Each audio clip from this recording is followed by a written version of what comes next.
市場。咁咧就由梅田總站搭巴士咧4、5個站咧就到啦。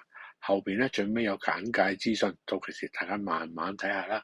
咁咧一落車咧就行，你見到行過對面馬路，咁咧就有條巷嘅，一陣你就會見到我哋點樣行入去噶啦。咁行到入去咧，跟住咧再穿多條巷咧，就會一陣會見到嗰個天滿市場。咁到其時咧，大家咧就會見到噶啦。咁啊睇下我哋點樣行入去先啦。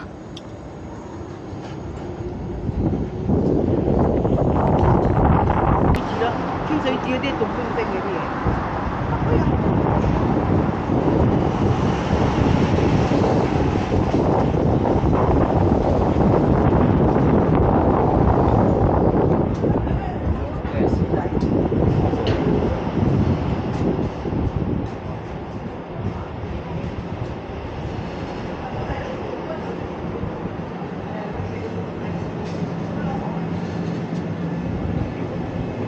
跟住咧，我哋就會再行入去啦。點解我會無端端會 cut 咗行嗰條路咧？因為原本即係諗住想喺條天滿商場裏邊行個圈嘅，呢條天滿街商店街。咁啊，但係咧就佢哋話 OK 唔好喎。咁啊，跟住頭先見到啦，天滿市場嗰個激安，今日突然之間就做咗廟會祭，咁啊跟住就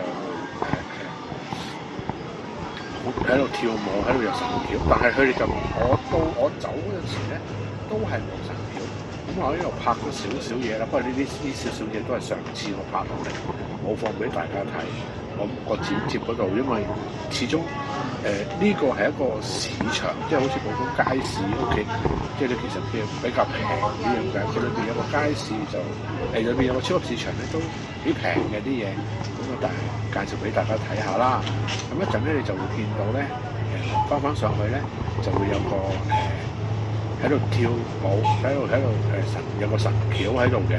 咁啊，大家去欣賞一下啦。但係就佢哋冇抬到轎，我等咗好耐都，我拍咗一半，大半都未啦。佢哋都其實都見佢哋冇抬轎，咁啊跟住就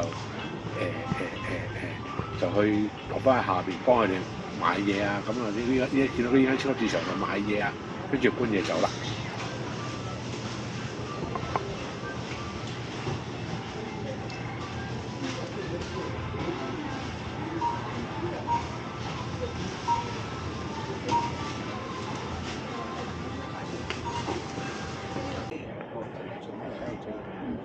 跳神轎啦，但係咧就冇。